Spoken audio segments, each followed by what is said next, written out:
de luz, nascido amor. É extraordinário, né. Nós temos irmãos que estão, infelizmente, acreditando que devem ligar o espiritismo, né, ao marxismo, ou a estes ismos que temos por aí, né. Não, a doutrina espírita nos dá elementos para fazermos esta revolução que deve começar no eu, nos diz este, desenvolvendo-se no mundo individual, porque essa revolução tem muita coisa para mudar em nós, meus irmãos. Nós começamos uma revolução e assim como uma revolução é feita num país, e ela vai se espalhando, né, pelos vários setores deste país, por exemplo, um governo novo que assume o poder, nós vimos isso no mundo comunista, vimos isso na Revolução no Brasil. Você, num certo momento, começa a se preocupar que é preciso educar as crianças naquela nova concepção, é preciso mudar sistemas, estruturas, mas a mesma coisa acontece dentro de nós. Nós temos um início de compreensão, né, que vem com este conhecimento maravilhoso da doutrina espírita. E este conhecimento, ele revoluciona a nossa concepção da vida. Por isto que volto aqui naquela questão inicial que colocamos, quando as pessoas nos dizem: "Ah, mas tanto faz, né, sermos espíritas ou não, o importante é que sermos bons". Sim e não, porque a concepção espírita é hoje a mais avançada que existe.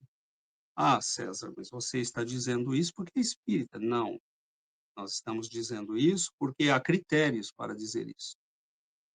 Não é uma questão de, sermos melhores ou não, né. A questão é usarmos critérios. Qual é o critério para adotarmos uma concepção? Peguemos, por exemplo, Larry Laudan, né, o filósofo norte-americano, filósofo da ciência. Ele dizia: "Uma concepção científica é melhor do que outra quando ela responde mais perguntas, cria menos problemas e nos dá percepções adequadas para o futuro". Então, perfeito para a doutrina espírita. Peguemos 10 problemas, 5 problemas. Uma criança que nasceu com uma síndrome, um jovem que perdeu a vida num acidente, a morte de um ser querido, uma pessoa que, nasce na extrema pobreza, miséria, não tem nada, só dor, sofrimento, doença, e outra que nasce na riqueza, com poder, beleza, tudo a seu favor. E peçamos às concepções religiosas e filosóficas da humanidade nesse momento que nos expliquem o que elas pensam disso e que nos digam o porquê disso. Qual é a única que explica? Doutrina espírita. Então não é sem razão que é a terceira revelação, porque ela nos revela algo que não estava lá antes ou que estava escondido e não tinha a forma correta. E Allan Kardec é este grande revolucionário dos tempos modernos, porque ele estrutura este conhecimento com uma beleza, com uma lógica, com uma estrutura que nós temos que admirar realmente a grandeza deste espírito. Tudo é perfeitamente lógico, conectado. E tudo nos leva para a melhoria do ser humano, porque quando ele escreve o Evangelho segundo o Espiritismo, é para dizer, a doutrina espírita serve para isso, para entendermos a mensagem esquecida do Cristo.